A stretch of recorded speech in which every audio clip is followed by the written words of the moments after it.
I'm Amy Goodman with Juan Gonzalez. One part of President Obama's new budget that has received little attention is the war on drugs. The White House is seeking $27.6 billion for federal drug control programs, nearly $1 billion more than last year. More than half the money will be allocated for drug law enforcement by the Pentagon, Department of Homeland Security, Department of Justice, and the Drug Czar's office. Hundreds of millions of dollars have also been requested to be spent fighting the war on drugs in Colombia, Mexico, and Central America. The budget also includes a line item that would clear the path for allowing legal sales of marijuana in Washington, D.C. Well, today we spend the rest of the hour looking at the U.S. drug war with British journalist Johann Hari, author of the new book, Chasing the Scream, The First and Last Days of the War on Drugs. The book begins a century ago with the passage of the Harrison Narcotics Tax Act, the law that launched the modern-day drug war, not only in the United States but around the world. The book also details the latest science behind addiction. Johann Hari recently wrote a widely read piece for Huffington Post headlined, "The Likely Cause of Addiction Has Been Discovered, and It's Not What You Think." Johann, welcome to Democracy Now! What is it, then?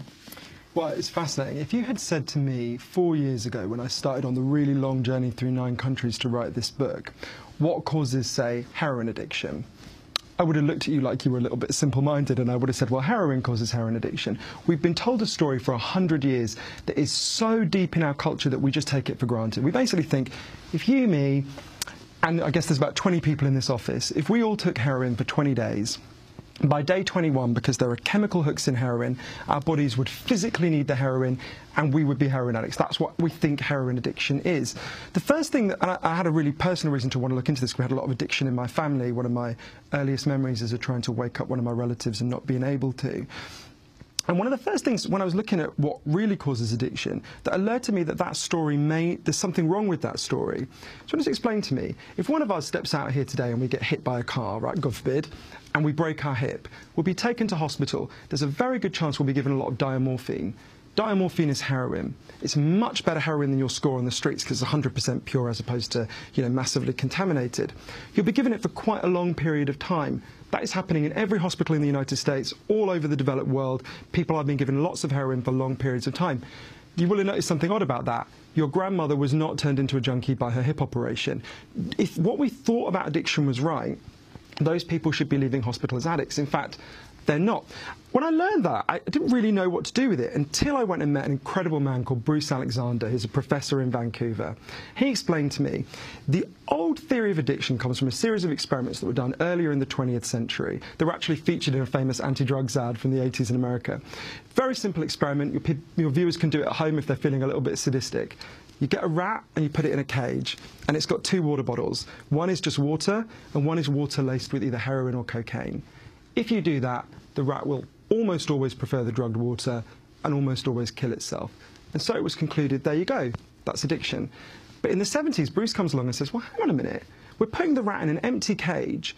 It's got nothing to do except drink the drugged water. Let's do this differently. So Bruce built Rat Park. Rat Park is like heaven for rats. They've got loads of cheese. I don't think it's cheese. It's some very nice food that rats like. Loads of coloured balls, loads of friends. They can have loads of sex. Anything a rat can want, it's got in Rat Park. And they've got both the water bottles. They've got the normal water and the drugged water. But here's the fascinating thing. They obviously tried both the water bottles because they don't know what's in them. They don't like the drugged water. The rats in Rat Park use very little of it, they never overdose, and they never use in a way that looks like addiction or compulsion, which is fascinating. There's a really interesting human example. There's loads of human examples, but I'll give you a specific one in a minute. But what Bruce says is this shows that both the right-wing theory of addiction and the left-wing theories are wrong. The right-wing theory is, you're a hedonist, you party too hard, that you indulge yourself. It's a moral flaw. The left-wing theory is your brain gets hijacked, you get taken over. What Bruce says is, it's not your morality, it's not your brain, it's your cage. Addiction is an adaptation to your environment. Really, and there's massive implications of that, but there's a really interesting human example that was actually going on at the same time as the Rat Park experiment. It's called the Vietnam War. 20% of American troops in Vietnam were using heroin a lot.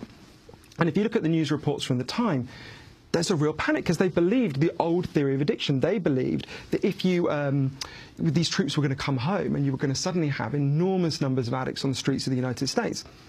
What happened? All the evidence is the vast majority come home and just stop. Because if you're taken out of a hellish pestilential jungle where you don't want to be and you could be killed at any moment, and you go back to your nice life in Wichita, Kansas, with your friends and your family and the purpose in life, it's the equivalent of being taken from the first cage to the second cage. You go back to your connections. What this shows us is, I think there's huge implications for the war on drugs, and that obviously the war on drugs is built on the idea that chemicals cause addiction and we need to physically eradicate the chemicals from the United States. Now, I don't think that's physically possible. We can't even keep them out of prisons and we've got a walled perimeter. But let's grant the philosophical premise behind that, right?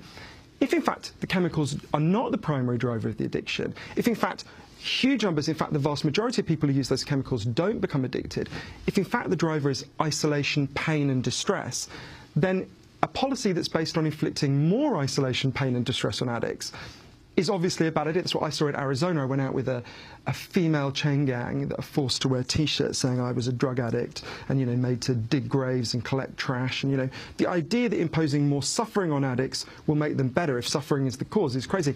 I actually think there's real implications for the politics that Democracy Now! Covers so well and that we believe in so much. We have created a society where huge numbers of our fellow citizens can't bear to be present in their lives and have to medicate themselves to get through the day with these drugs. There's nothing, a hyper-capitalist, hyper-individualist society makes people feel like the rats in that first cage, that they're cut off from source. I mean, there's nothing, as Bruce explains, there's nothing in human evolution that prepares us for being as isolated as the ideal citizen of a hyper-capitalist, hyper-consumerist country like yours and mine. Well, in your book, you delve into the origins of our modern drug war and come up with some surprising information that initially it was actually targeting key figures, African-American figures in the musical world. Could you talk about that? Yeah, not far from where we are now, in 1939, Billie Holiday stands on stage in a hotel and she sings the song Strange Fruit, which obviously your viewers will know is an anti-lynching song. Her goddaughter Lorraine Feather said to me, you've got to understand how shocking this was, right? Billie Holiday wasn't allowed to walk through the front door of that hotel. She had to go through the service elevator. To have an African-American woman standing up at a time when most pop songs were like Twee, P.S. I Love You, that kind of thing, singing against lynching was in front of a white audience was regarded as really shocking. And that night, according to her biographer, Julia Blackburn, she's told by the Federal Bureau of Narcotics, stop singing this song. The Federal Bureau of Narcotics was run by a man called Harry Anslinger, who I think is the most influential person who no one's ever heard of. Harry Anslinger takes over the Department of Prohibition just as alcohol prohibition is ending, and he wants to find a new purpose for it. He's got this huge bureaucracy he wants to run, and he's really driven by two passions: an intense hatred of African Americans. I mean, this is a guy who was regarded as a crazy racist by the crazy racists in the 1930s. He used the N-word in official police reports so often that his senator said he should have to resign, and a really strong hatred of addicts. And Billie Holiday to him was like the symbol of everything that was going wrong in America. And so he gives her this order. She refuses. She basically says, screw you, I'm an American citizen, I'll say what I want. She had grown up in segregated Baltimore and she had promised herself she would never bow her head to any white man.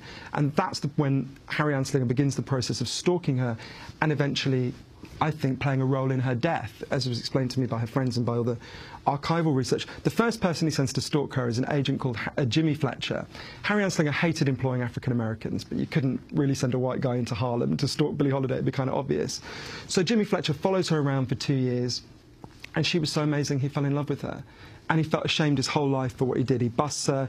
She's sent to prison. The trial, she said, the trial was called the United States versus Billie Holiday, and that's how it felt. And when she gets out, exactly what happens to addicts all over the United States today happens. What's happened to those women I met in Arizona?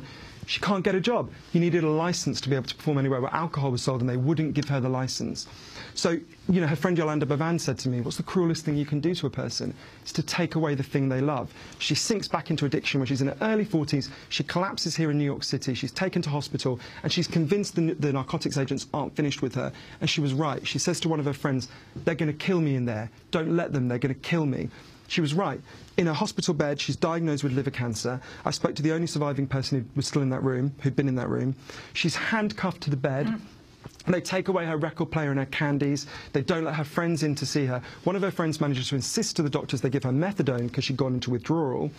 She starts to recover a little bit. 10 days later, they cut off the methadone. She dies. Her friend Annie Ross, you know, there are lots of things that, I think there's lots of things in that dynamic that tell us a lot about the drug war, that it's founded in a race panic. At the same time that Harry Anslinger finds out that Billie Holiday is a heroin user, he finds out that Judy Garland was a heroin user. He advises her to take slightly longer vacations and tells her she's going to be fine. Spot the difference. But the most amazing thing to me about the Billie Holiday story that really helped me to think about the addicts in my life is she never stopped singing that song. She always found somewhere to sing it. You know, she went wherever they would have her, and she sang her song about lynching no matter how much they tried to intimidate her. And to me, that's really inspiring, not just for resisting the racism of the drug war, but actually for realizing that addicts can be heroes. All over the world while we're talking, people are listening to Billie Holiday and they are feeling stronger. And that is an incredible achievement. And the people resisting the drug war who I met all over the world, from a transsexual crack dealer in Brownsville, Brooklyn, to, you know, a scientist who was feeding hallucinogens to mongooses to see what would happen, to the only country that's ever decriminalized all drugs, there is heroism and resistance to this war all over the world. Johann Hari, we have to break, but we're going to come back to this discussion. His book is called Chasing the Scream, The First and Last Days of the War on Drugs.